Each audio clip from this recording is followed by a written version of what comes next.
ఉన్న బంగారాన్ని విడిపించి ఆ రోజు ఆన్లైన్ రేటుకే మేము కొంటాం. Sharma gold company. నమస్కారం, నేను మీ జాహ్నవి. మనతో ఉన్నారు అగ్ని ఉపాసకులు అన్నవరపు తిరుపతి మూర్తి అవధాని గురువు గారు. మాట్లాడేద్దాం. నమస్కారం గురుగారు. ఓం శ్రీ మహాగణాధిపతయే నమః. గురుగారు, ప్రతి నిత్యము కూడా మనుషులందరం ఎవరికి వాళ్ళు ఈ రోజంతా మనకి బాగుండాలి, అంత మంచి జరగాలి, శుభంగా ఉండాలి, మంగళకరమైన మాటలు వినాలి, ఇలా అనుకుంటూ ఉంటాం.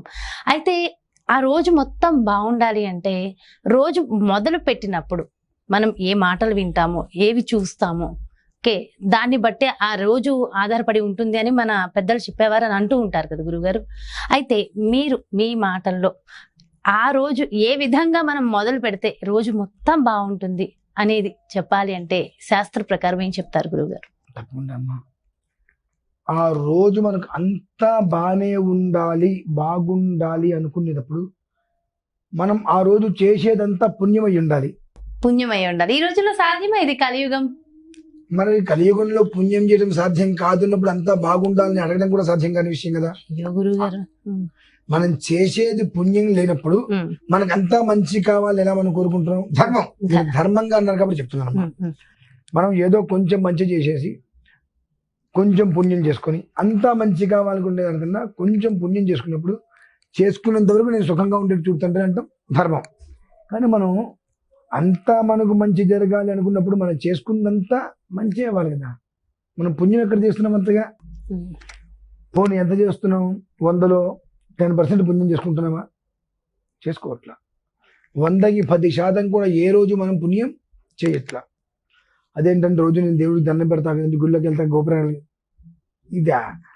అది నీ నిత్య జీవన విధానంలో ఒకటి. అది పుణ్యం ఎట్లా అవుతుంది? మరి పుణ్యం ఏంటి? సాధ్యమైనంత వరకు పరనింద చేయకుండా ఉండు. అంటే నువ్వు ఒక తప్పు చేసి ఎదుటి మనిషి మీద అది నెట్టకుండా ఉండు. అది కుదురుతుందా? కుదరదు.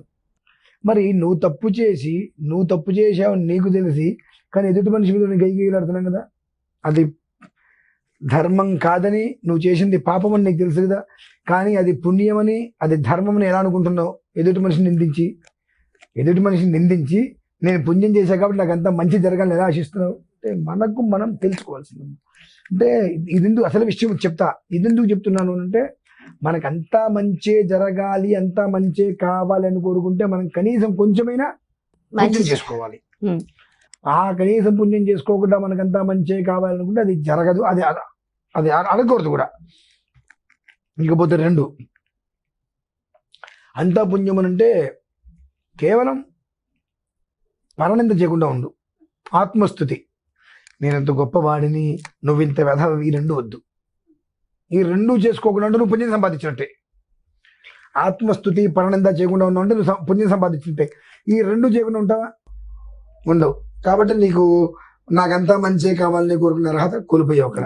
అయినా అడిగితే దాని నుంచి మనకి పాపమే వస్తుంది. అర్హత లేదు మనం కోరాం కాబట్టి. అది తీసేస్తే ఏం జరిగినా ఎలా ఉన్నా కనీసం కొన్ని మంత్రాలు వినటం ద్వారా శరీరం పరివర్తమానం చెందుతుందండి. అంటే ఆ మంత్రాలు వినటం వలన లోపల ఉన్నటువంటి షట్చక్రాలు కూడా పనితీరు ప్రారంభం చేస్తాయి. ఎప్పుడైతే షట్చక్రాలు వాటి యొక్క పని అవి మొదలు పెడతాయో అప్పుడు ఆ రోజు నాడు నిజంగానే ఆత్మస్థుతి ఉండదు, పరనింద లేకుండా మనస్సుని ప్రశాంతత చేసుకోగలుగుతాడు. అంటే తనను తాను నియంత్రించుకోగలగాలి. మా వల్ల కావట్లేదండి అంటున్నారు. మా వాళ్ళు మందు తాగుతుంటారండి అన్నారు. నేను అనుకుంటున్నాను ఏ రోజుకి ఆ రోజు మానేద్దామని చెప్పి, కానీ మానలేకపోతున్నానండి. అంటే నిన్ను నువ్వు నియంత్రించుకోలేకపోతున్నావు, నువ్వు అనుకుంటున్నావు. నిప్పు మీద వేలు పెడతావు, మనం తీసుకెళ్ళి ఒప్పుకుంటారా? వెనక్కి లాక్కుంటారు కదా. పర్లేదయ్యా, ఏం కాదు, నేను రోజు పెడతాను, నువ్వు పెట్టుంటే కాలుతుంది. నీకు అది కాలుతుంది కాబట్టి నిన్ను నువ్వు నియంత్రించుకోగలుగుతున్నావు. ఇది నీకు మత్తు అనేటువంటిది ఇస్తుంది కాబట్టి నిన్ను నువ్వు నియంత్రించడానికి ఇష్టపడట్లా. అటువంటి విధానం ఇదంతా. అంటే ఆ రకంగా తనను తాను నియంత్రించుకోవడానికి, నియంత్రింపబడడానికి, ఎదుటి మనిషిని నియంత్రించడానికి కూడా శక్తి అనేటువంటిది ప్రతిరోజు ఉదయం పూట వేదాశీర్వచనం వినటం వల్ల కలుగుతుందమ్మా. వేద శివ శివో వేద వేదాధ్యాయి సదాశివ. అంటే ప్రతిరోజు ఉదయం లేవగానే ఒక బ్రాహ్మణ్ణి చూసి నమస్కారం చేసిన, వేదాశీర్వచనం విన్న ఫలితం కలుగుతుంది. ఇప్పుడు నేను చెప్పక్కర్లా, పూర్వకాలంలో అంటే పూర్వం అంటే ఎప్పుడో 100 ఏళ్ల క్రితం కాదు, ఒక 25-20 సంవత్సరాల క్రితం, మరి ఇప్పటికి కూడా పల్లెటూర్లలో ఒక రకంగా, అంటే ఇప్పుడు సమయం మారిపోయింది అనుకోండి, 5-5:30 కల్లా ఏ దేవాలయం డాగుల్లో సుప్రభాతం వచ్చేది. చక్కగా 5:30 కల్లా కోడి కోత కన్నా ముందు సుప్రభాతం ప్రారంభమయ్యేది. ఆ సుప్రభాతంతో లేచేవారు జనాలంతా. శుక్లాంబరధరం విష్ణు అనుకుంటూ చక్కగా సుప్రభాతము, విష్ణుహస్తనాము, ఈశ్వరుడి పాటలు ఏదో ఒక దాంతో తెల్లవారుజామునే పెట్టేవారు. ఇప్పుడు పెడుతున్నారు 5:30, 6, 7 తర్వాత పెడుతున్నారు. కాసేపు అది ఉపయోగం లేదు, అది వేరే విషయము. చక్కగా అందరూ లేచి ఇంటి ముందు చక్కగా పేడలతో కలాపి వెళ్ళి ముగ్గేసుకొని శుచిస్మితంగా మందహాసంగా ఉండేవారు. అన్నీ పోయినాయి. ఇవాళ మళ్ళీ అటువంటి రోజులు, అటువంటి ఆనందం మనకు కావాలి అంటే ప్రతి ఇంట్లో ఉదయం పూట చక్కగా వేదాశీర్వచన మంత్రం అనేటువంటిది వినటం అత్యంత శ్రేయోదాయకమమ్మ. మాకు సమయం లేదండి వినటానికి, రాత్రి కూడా ఒక అరగంట ముందు పడుకోవచ్చుగా. రాత్రిపూట ఒక అరగంట ముందు పడుకోవచ్చు కదా. మనం పడుకోం. రాత్రిపూట ఆ సినిమాలో, క్రికెట్లో ఏవో చూడాల్సిందే, లేటుగానే పడుకుంటాం. పొద్దున్నే ఒకవేళ 6 గంటలకు ఆఫీస్కి వెళ్ళాలంటే 5ంటికి లేచి వెళ్ళిపోతాం, కానీ 9 గంటలకు ఆఫీస్కి వెళ్ళాలంటే అరగంట ముందు లేచి ఒక 10 నిమిషాలు మనం కూర్చొని అది వినలేం. నువ్వు కూర్చొని వినొద్దు, స్నానం చేసేసి మొహానంద బొట్టు పెట్టుకొని నీ టిఫిన్, నీ వ్యవహారం చేసుకుని పెట్టుకొని వింటూ ఉండు.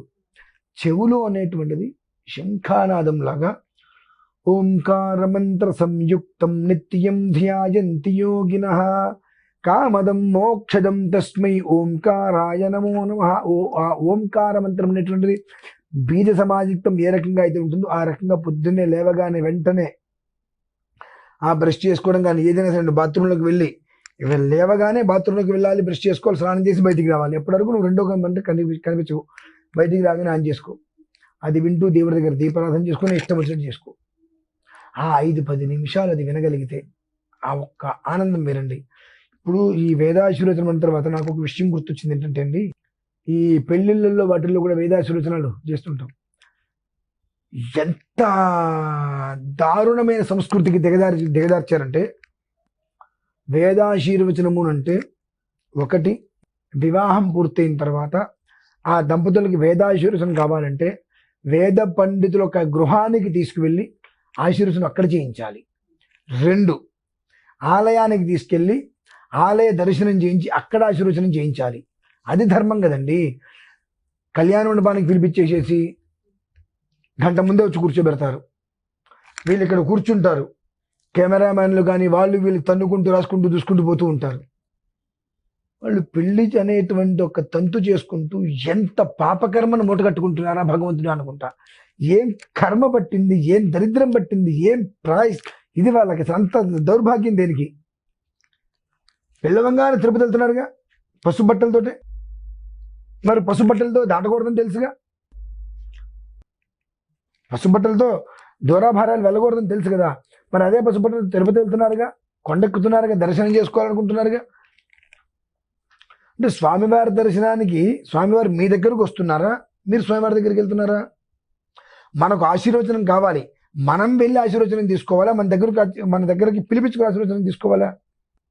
ఆ ఒక్క విధానం తెలియక, తెలుసుకోలేక మొత్తం భ్రష్టత్వం చెందిస్తున్నారమ్మా. వేదాశీర్వచనము అంటే ఒక వేద పండితుడు తన జీవితాన్ని అందులో ధారపోస్తాడు. 7వ సంవత్సరం వెళ్ళి కూర్చుంటే ఓం ప్రజాపతి రకామయత అని మొదలు పెడితే సంహిత, పదం, పరాయితం, క్రమం, జట, ఘన 12 సంవత్సరాలు పడుతుందమ్మా. 12 సంవత్సరాలు పడుతుంది. సుమారుగా అతను ఘనపాఠి లేదా క్రమపాఠి అని విద్వత్ లోకానికి తెలియాలంటే కృష్ణా జిల్లా పట్టాలంటారు, మీ భాషలో సర్టిఫికెట్, కృష్ణా జిల్లా అని సర్టిఫికెట్ పట్టా తీసుకోవాలి, రాజమండ్రి పట్టా తీసుకోవాలి, కౌతావారి పట్టాలు తీసుకోవాలి. ఈ పట్టాలు లేకుండా నార్మల్గా కొన్ని చిన్న చిన్న పరీక్ష ప్లేసులు ఉంటాయి, అక్కడ పట్టాలు తీసుకుంటే అవి పరిగణలోకి రావు. వాడు కూడా వేదం చదువుకున్నారా అంటారు, కానీ వేద పండిత సభ లోకల్లో తిరగాలి అంటే, ఆ వేద పండితుల మధ్యలో ఉండాలి అంటే దానికి సంబంధించిన సర్టిఫికెట్స్ కావాలి, పట్టాలు. అవి కావాలంటే ప్రజాపతేర్జాయమాన ప్రజాజాతాశ్చ యా ఇమాః తస్మై ప్రవేదే చికిత్వాగుం అనుమన్యతాం ఇమం పశుం పశుపతే తే అద్య భద్రాం జిజ్ఞేసు కృతస్య మధ్యే అనుమన్యస్వ సుజజాజజామజుష్టం దేవానామిదమస్తు హవ్యం. కంఠం తృతీయ శ్రవణంలో చెప్పాలండి. ఇప్పుడు నేను చెప్పిన ఈ మంత్రం 1990లో నేను మొట్టమొదటి నేర్చుకున్నది. 90లో నేను పాఠశాలకు వెళ్ళినప్పుడు నాకు ప్రజాపత్రిక మీద పన్న మొదలు పెట్టారు, అందులోనిది ఇది. అంటే ఆ కంఠంలో చుట్టూతో ఎంతమంది కూర్చున్నా అలవోకగా చెప్పగలగాలండి. అలా చెప్పినప్పుడు అన్ని రకాల సర్టిఫికెట్స్ తీసుకున్నప్పుడు తన పండిత లోకంలో మనం తిరుగుతాం. అటువంటి పండిత లోకంలో తిరిగేటువంటి ఒక మహాపండితుడి దగ్గరికి వెళ్ళి మనం ఆశీర్వచనం తీసుకుంటామా, పిలిపించుకొని తీసుకుంటామా? అంటే ఆశీర్వచన విధానాలు కూడా మంట కలిసిపోతున్నాయండి. మాకు తెలుసు, పూర్వకాలంలో మా చిన్నప్పుడు వివాహం జరిగినప్పుడు ఆ దంపతుల్ని వేద పండితుల ఇళ్ళకి తీసుకువెళ్ళి అక్కడ కుంటే ఆ నలుగురు అక్కడ కూర్చొని ఆశీర్వచనం చేయడం మా కళ్ళతో మేము చూసాం. ఇవాళ లేదు. పూర్వకాలంలో కూడా ఇంట్లో ఉంటే ఒక 2-3 సెంట్లు ఉంటే ఆ 2-3 సెంట్లు చక్కగా పందిరి వేసేవారు, ముత్యాల పందిరి. ఇవాళ అన్నీ కూడా మారిపోతున్నాయి. ఈ కళ్యాణ మండపాలు అవి, ఆ మండపాలు ఈ మండపాలు అని చెప్పి ఆ పెళ్ళిళ్ళు కూడా అంతే ఉంటున్నాయి. అంటే ఆశీర్వచనం అనేటువంటిది చాలా గొప్పదండి. కొంతమంది నోట్లోంచి సుఖీభవాన్ని దీవిస్తే ఎంతటి అనారోగ్యమే తెలియకుండా మాయమైపోతుంటాయి. వాక్శుద్ధి, ఆ ఒక్క బ్రహ్మ విధానం ఏదైతే గనక ఉంటుందో, అథాతో బ్రహ్మ జిజ్ఞాస, అథాతో ధర్మ జిజ్ఞాస, వాటి మీద దృష్టి పెట్టి ధర్మ విధానాన్ని అనుసరిస్తూ బ్రహ్మతత్వాన్ని తెలుసుకొని ఆ ఒక్క విధానాన్ని అణువణువున నరాల్లో జీర్ణింప చేసుకొని 12 సంవత్సరాల పాటు ఏకధాటిగా తల్లి తండ్రి ఎక్కడున్నారు అన్న ఇవన్నీ పట్టించుకోకుండా వదిలేసేసి పిడది తినటం లేదని తెలియదు, చావు తన్నులు తిని, చావు దెబ్బలు తిని, ఎన్నో రకాల పరీక్షలు ఎదుర్కొని అంత కంఠస్థం చేస్తారు. అంత కంఠస్థం చేసి దైవాధీనం జగత్సర్వం, మంత్రాధీనంతో దైవతం. దైవం మొత్తం, జగత్తు మొత్తం దైవాధీనంలో ఉంటుంది. ఆ దేవుడు ఎక్కడ ఉంటాడంటే మంత్రాధీనంలో ఉంటాడు. తన్మంత్రం బ్రాహ్మణాధీనం, ఆ మంత్రం బ్రాహ్మణాధీనంలో ఉంటుంది. అంటే సాక్షాత్తు భగవంతుని కూడా పిలిచి అక్కడ కూర్చొని ఆయన అని చెప్పి కూర్చోబెట్టి ఆరాధన చేసేటువంటి ఒక మంత్రం బ్రాహ్మణుడి యొక్క అధీనంలో ఉంటుంది. అటువంటి యొక్క బ్రాహ్మణ దగ్గరికి ఆశీర్వచనం మనం తీసుకోవడానికి, మనం వెళ్ళి తీసుకోవడానికి, మనం పిలిపించుకొని తీసుకోవడానికి ఖండకావరం అంటారు. దీన్ని అహంకారం. ఆయన పిలిపించండి చెప్తారు, ఖండకావరం అహంకారం అంటారు దీన్ని. అటువంటి ఆశీర్వచనాలు 10,000 చేయించిన ఉపయోగం లేదు. అలా అది ఒక విధానం అయితే, రెండవ విధానం అనునిత్యం సుఖంగా ఉండేందుకు కొంత మంత్రం ఉంటుందండి. అయితే యావత్ ప్రజానికానికి బాగుండాలని, అందుకనే రెండో విధానం అంటున్నా. ఈ శుభకార్యాలు చేసేటువంటి విషయం కాకుండా యావత్తు కూడా ప్రతిరోజు ఒక వేద మంత్రం వినడం వలన ఆ రోజు శుభంగా ఉంటుంది అనేటువంటి విధానాలు కొన్ని ఉంటాయి. మరి ఇంత చక్కగా యావత్ ప్రజానికానికి ప్రతిరోజు వినడానికి మీరు ఒక్కసారి ఆ వేద ఆశీర్వచనం తప్పకుండా చెప్తే మరింత సంతోషం గురువు. తప్పకుండా. అది చిన్నదే కావచ్చు కాక అది ఒక్క 2-3 నిమిషాలు విన్నా చాలండి.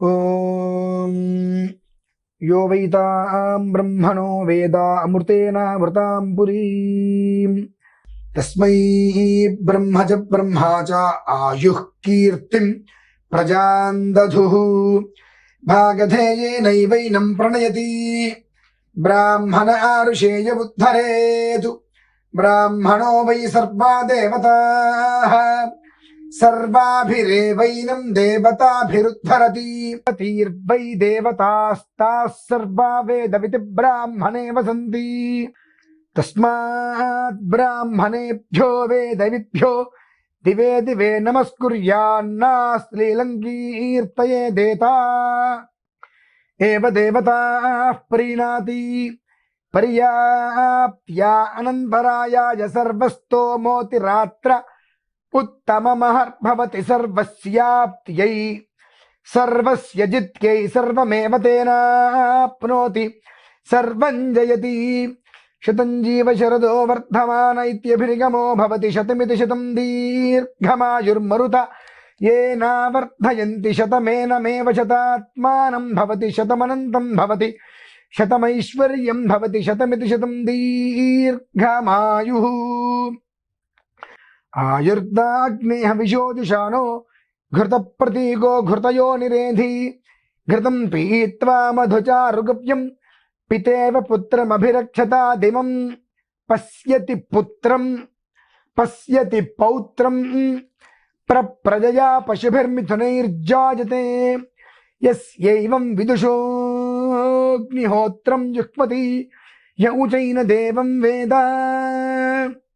ఓం రాష్ట్రకామాయ హోతవ్యా రాష్ట్రం వై రాష్ట్రభృతో రాష్ట్రేణైవాస్మై రాష్ట్రమవరుంధే రాష్ట్రమేవ భవత్యాత్మనే హోతవ్యా రాష్ట్రం వై రాష్ట్రభృతో రాష్ట్రం ప్రజా రాష్ట్రం పశవో రాష్ట్రం యుశ్రేష్ఠో భవతి రాష్ట్రేణైవ రాష్ట్రమవరుంధే వసిష్ఠः సమానానాం భవతి గ్రామగామాయ హోతవ్యా రాష్ట్రం వై రాష్ట్రభృతో రాష్ట్రగుంసజాత రాష్ట్రేణైవాస్మై రాష్ట్రగుంసజాతానవరుంధే గ్రామ్యేవ భవతి.